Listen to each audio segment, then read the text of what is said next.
Exploring C.S. Lewis's view on war and peace, this text delves into the author's unique approach that transcends the dualism between pacifism and patriotism. With his personal experience and profound reflection, Lewis introduces us to the concept of the patient, an observer who seeks to understand the complexity of human conflicts without blindly aligning with extremes. In this context, we analyze how his war experiences and literary works reflect a more nuanced understanding of justice, morality, and the individual's role in the face of war dilemmas.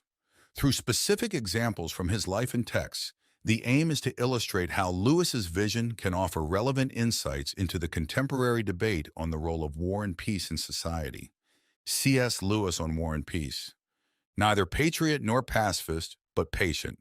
The ongoing presence of U.S. and British military forces in Iraq, Afghanistan, and elsewhere have sparked renewed debates between pacifists and those who espouse a just war theory.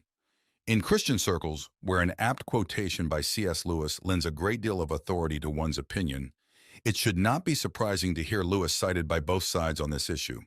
Those who find very little justice in the world's wars, who see instead the suffering and privation they cause, are apt to remember Lewis's own harrowing account of his combat experiences in Surprised by Joy. They may also remember the poignant scene in the last battle where one of the hated Calorman soldiers, Emeth, turns out to be a sincere seeker of the good, one whose noble deeds in the name of Tash are reckoned to him as righteousness by Aslan and accepted as the means for his redemption. But those who view at least some wars as a necessary expedient may respond that the last battle, after all, takes its title from who literally take up arms to combat evil. These may also recall Lewis's remark that, if war is ever lawful, then peace is sometimes sinful. In surveying remarks scattered throughout Lewis's essays and letters, one can find proof texts for both hawks and doves. But ultimately, Lewis seems to assert that war and peace are not nearly the opposites that we suppose them to be. In addition, he asks us to consider the conflict within individual souls every bit as carefully as we seek to avoid conflicts among nations. Not surprisingly, many of Lewis's most developed meditations on the subject come during World War II, beginning almost immediately after the Nazi invasion of Poland in September 1939. In the same week that England declared war on Germany, Lewis offered a Lincoln-esque caution to his brother Warren about glibly supposing that God was on our side. In the litany this morning, we had some extra petitions, one of which was, "Prosper, O Lord, our righteous cause." When I met the Reverend in the porch, I ventured to protest against the audacity of informing God that our cause was righteous, a point on which he may have his own view. I hope it is quite like ours, of course, but you never know with him. When Lewis penned these words, Warren, a retired Army major, had already been recalled to active duty, and it appeared for a time that Jack might be called up as well. Even though he was 40 years old and an established Oxford Don, he was among those English males between the ages of 18 and 41 still classified as eligible for conscription. Having already served in one European war, Lewis confessed to a friend that he dreaded the idea of donning his uniform yet again. In his letter, he writes, "My memories of the last war haunted my dreams for years. Military service, to be plain, includes the threat of every temporal evil, pain and death, which is what we fear from sickness, isolation from those we love, which is what we fear from exile, toil under arbitrary masters, 8 hours a year, which is what we fear from slavery, hunger, thirst, and exposure, which is what we fear from poverty. I'm not a pacifist. If it's got to be, it's got to be. But the flesh is weak and selfish, and I think death would be much better than to live through another war." Lewis had good reason to feel anxious about the prospect of entering the service again. Born in Belfast in 1898, he could have avoided military duty in World War I as an Irish resident, but since he had been attending English schools since the age of 9, he felt it his duty to serve the country that had become his adopted homeland. After only 4 weeks of instruction in the Officer Training Corps, Jack was sent to the front lines in France late in 1917. After a few weeks there, he was hospitalized with a bout of trench fever. When he was discharged from the hospital, he immediately returned to the front lines, where 3 months later he was wounded in 3 places by an exploding shell that killed the sergeant standing next to him. Lewis was to carry these experiences with him the rest of his life, including a piece of shrapnel lodged in his chest, which was not removed until the next war, in 1944, when it seemed to be working its way dangerously close to his heart. As it turned out, Lewis's anxiety in 1939 about being recalled to active duty was needless. Rather, he was assigned to duties on the night watch in Oxford as part of the Home Guard. He felt a bit ridiculous making his rounds from 1:30 to 4:30 in the morning with a rifle on his shoulder, comparing himself to Constable Dogberry in Much Ado About Nothing, letters 356. But he valued the time spent with men from other occupations, and he enjoyed walking in what he called the silent, dewy, cobwebby hours of the morning. Actually, what became Lewis's main contribution to the war effort was talking, not walking. In the late 30s, Lewis was becoming increasingly known for some of his witty and provocative writings on religion and ethics. And late in 1940, the chaplain-in-chief of the RAF asked him to travel to bases throughout Great Britain to give inspirational lectures.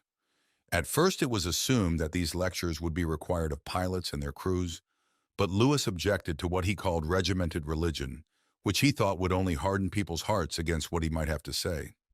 Unlike many academics, Lewis had a tremendous gift for communicating sophisticated ideas in a popular idiom, and it was not long before was invited to give similar talks on the BBC, a series which became immensely popular.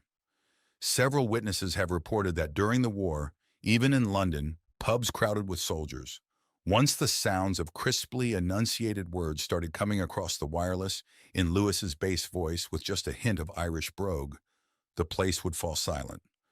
Besides encouraging people to think about God during the war years, Lewis also offered his speculation about what the devil might think of all this. His screw-tape letters, published in 1942, present letters of advice from a senior devil to a junior tempter who is working for the destruction of a human soul. When the war breaks out, the novice devil, Wormwood, is enthusiastic about all the diabolical possibilities it presents. But Screwtape, his infernal mentor, tries to calm him down. He writes, "You say you are delirious with joy because the European humans have started another of their wars.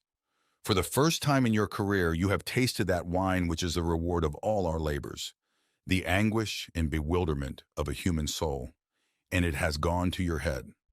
Did the patient respond to some of your terror pictures of the future? Did you work in some self-pitying pictures of a happy past? Some fine thrills in the pit of his stomach were there?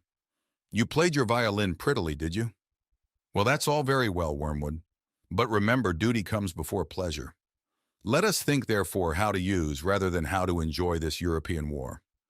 After warning that wartime conditions may build up human souls as well as destroy them, Screwtape urges Wormwood to push his patient, as he calls the human, to one extreme or the other. Consider whether we should make the patient an extreme patriot or an extreme pacifist. All extremes are to be encouraged. Not always, of course, but at this period.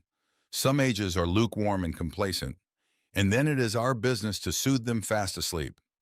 Other ages, such as the present one, are unbalanced and prone to faction, and it is our business to inflame them. Screwtape goes on to apply this advice to Wormwood's assigned patient. Whichever side he adopts, your main task will be the same. Let him begin by treating the patriotism or the pacifism as a part of his religion. Then let him, under the influence of the partisan spirit, come to regard it as the most important part. Then quietly and gradually nurse him into the stage at which religion becomes merely part of the cause, and his faith is valued chiefly for the excellent arguments it can produce in favor of the British war effort or of pacifism. Provided that meetings, pamphlets, policies, movements, causes, and crusades mean more to him than prayer and sacraments and a charity, he is ours, and the more religious on those terms, the more securely ours. I could show you a pretty cageful down here. Wormwood tries to act on this advice, priding himself especially on how much hatred against the Germans he has engendered in the heart of his British patient. But again, his hellish supervisor pours cold water on his enthusiasm, if one can do such a thing from where Screwtape resides, advising his junior devil not to concentrate the patient's malice on some distant target like the Nazis, but to stir up as much resentment and misunderstanding as possible with the people he actually comes into contact with every day, his family, colleagues, and neighbors. In the end, Screw tape and his operative wormwood fail, for the patient remains a believer and is killed in an air raid while in a state of grace. So it is Wormwood who ends up facing all the torments he was hoping to inflict on his patient. The screw tape letters appeared serially during the early years of the war, doubling the circulation of the magazine in which they were published. When collected in book form in 1942, the letters became the first of Lewis's many best-selling works. Screwtape's frequent reference to each tempted human as a patient sounds rather clinical, but actually Lewis borrows this concept from the Middle Ages. In The Discarded Image, he explains that one of the most persistent habits of the medieval mind is what he calls the principle of the triad, the sense that two things often need some wire, some medium, some introducer, some bridge, a third thing of some sort in between them. Often this relationship of three may be defined as agent, mean, patient, one being acting upon by way of an intermediary. Between the king and the commons or the nobility, between reason and the appetites, sentiment, between God and humans, first Christ and then 9 ranks of angels. In this view, humans are most often patients, acted upon by God, the means or instruments of divine agency. But of course, Satan has his own agents like Screwtape and Wormwood, who seek to turn humans into a very different kind of patient. For Lewis, a key moral issue was not simply how we should act, but also whom we allow to act upon us. One of his favorite lines of poetry, which he quotes in That Hideous Strength, is from Charles Williams's Taliesin through Logre. All lies in a passion of patience, my lord's rule. For Williams as for Lewis, the patience referred to here is not just a willingness to let time pass, but a willingness to submit to divine agency and to resist the malign influence other forces, those who would promise freedom to the self as the means of ensuring its bondage. Just as Lewis emphasized that war does not alter the fundamental challenges facing the human soul, he also stressed that a state of war does not radically alter the social conditions under which humans habitually live. At the outbreak of World War II, there were those who questioned whether institutions of higher learning should remain open at all during this time of national crisis. Lewis was asked to speak in the autumn of 1939 concerning the place of the university during the conflict. His talk, delivered at the Church of St. Mary the Virgin in Oxford, has become a classic on the subject. Called Learning in Wartime, it has a great deal to say to those of us fortunate enough to pursue learning in peacetime. Lewis began by posing the question that was on everyone's minds that day. A university is a society for the pursuit of learning. As students, you will be expected to start making yourselves into philosophers, scientists, scholars, critics, and historians.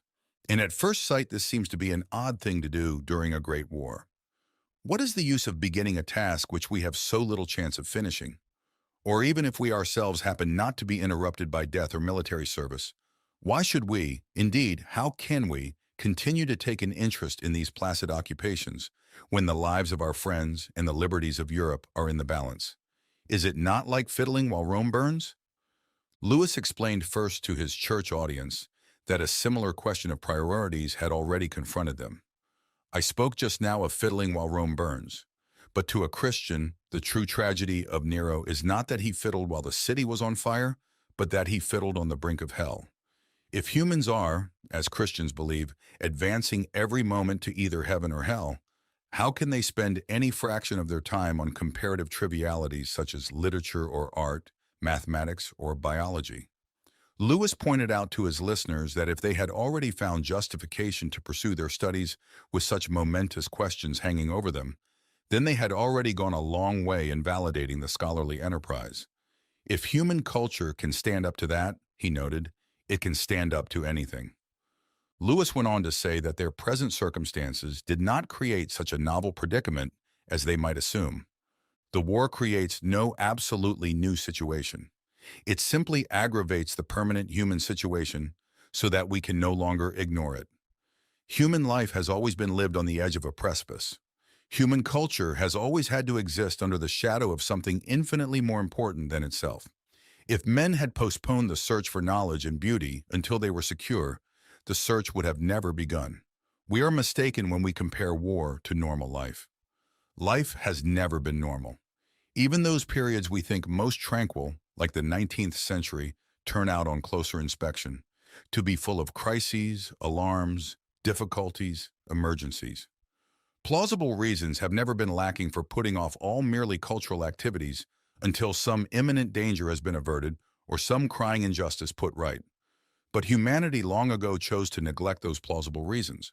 They propound theorems in beleaguered cities, conduct metaphysical arguments in condemned cells, make jokes on scaffolds, discuss poetry while advancing on the walls of Quebec, and comb their hair at Thermopylae. This is not panache, it is our nature. As can plainly be seen, Lewis greatly admired those who insisted on pursuing matters of the heart and spirit, even under conditions where basic survival could not be taken for granted. It should come as no surprise that his letters home from the trenches in World War I made little mention of conditions there or of his wounds, but are instead filled with literary opinions and urgent pleas to send books like The Mill on the Floss, and of all things, Burton's Anatomy of Melancholy. And in the next war, Lewis wrote to his brother, who was on active duty in France.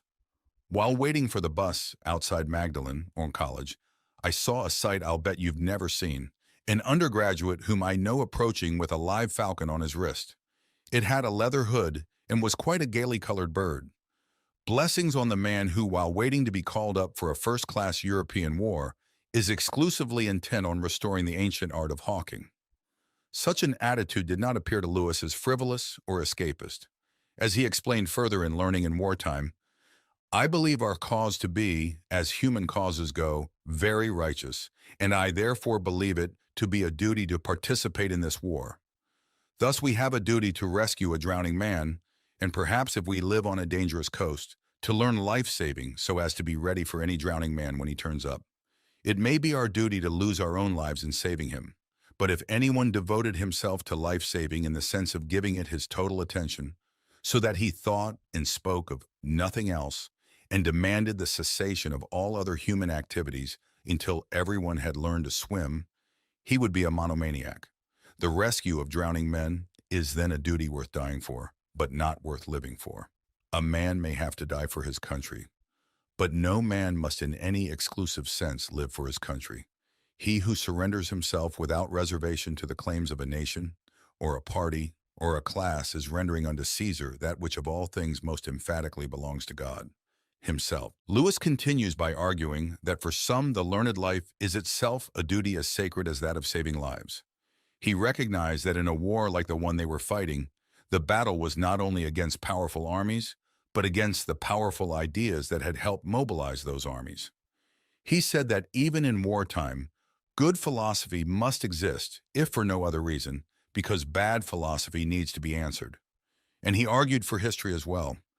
We need an intimate knowledge of the past, not because the past has anything magic about it, but to remind us that the basic assumptions have been quite different in different periods, and that much which seems certain to the uneducated is merely temporary fashion. A man who has lived in many places is not likely to be deceived by the local errors of his native village. The scholar has lived in many times and is therefore in some degree immune from the great cataract of nonsense that pours from the press in the microphone of his own age. Lewis argued that the preservation of civilized ideals is an end in itself and needs no other justification. One of the most dangerous errors is that civilization is automatically bound to increase and spread. The lesson of history is the opposite. Civilization is a rarity, attained with difficulty and easily lost.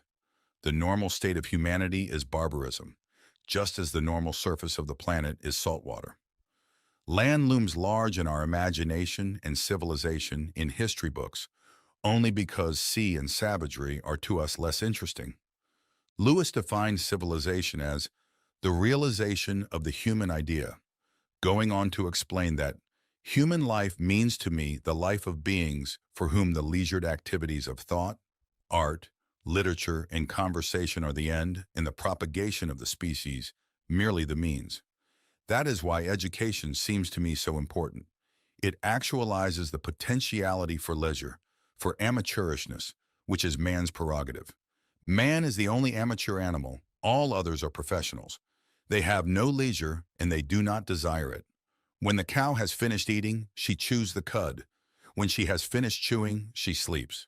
When she has finished sleeping, she eats again. She is a machine for turning grass into calves and milk. In other words, for producing more cows. The lion cannot stop hunting, nor the beaver building dams, nor the bee making honey. When God made the beasts dumb, he saved the world from infinite boredom. For it they could speak, they would all of them all day talk nothing but shop. Lewis ended his lecture, Learning in Wartime, by warning the young scholars in front of him about three dangers as they began their studies in the middle of a war. The first of these is excitement, the tendency to concentrate on what was happening in the war rather than upon their chosen studies. There are always plenty of rivals to our work, he explains. We are always falling in love or quarreling, looking for jobs or fearing to lose them, getting ill and recovering, following public affairs. If we let ourselves, we shall always be waiting for some distraction or other to end before we can really get down to our work. The only people who achieve knowledge are those who seek it while the conditions are still unfavorable. Favorable conditions never come. The second danger Lewis warned about is frustration, a feeling that we shall never find time to finish, so might as well abandon the project. Lewis advises, never, in peace or in war, commit your virtue or your happiness to the future. Happy work is best done by those who take their long-term plans somewhat lightly and work from moment to moment. To his church listeners, Lewis added, it is only our daily bread that we are encouraged to ask for. The present is the only time in which any duty can be done or any grace received. The third danger is fear. War threatens us with death and pain. But Lewis says it is not really a question of life or death, only a question of this death or that, a machine gun bullet now or a cancer 40 years later. Howe goes on to explain that war does not offer such a radical change in the human condition than we might at first suppose. What does war do to death? It certainly does not make it more frequent. 100% of us die, and the percentage cannot be increased. Yet war does do something to death. It forces us to remember it. The only reason that cancer at 60 or paralysis at 75 do not bother us is that we forget them. All schemes of happiness centered in this world were always doomed to final frustration. In ordinary times, only a wise man can realize it. Now the stupidest of us knows. Lewis concluded his remarks on a note of enduring relevance for all those who believe that in war or in peace that the life of the mind must ultimately be rooted in the life of the spirit. If we thought we were building up a heaven on earth, if we looked for something that would turn the present world from a place of pilgrimage into a permanent city satisfying the soul, we are disillusioned, and not a moment too soon. But if we thought that for some souls at some times, the life of learning was in its own small way, one of the appointed approaches to the divine reality and the divine beauty which we hope to enjoy hereafter, we can think so still. Can think so still. Can think so still. Can think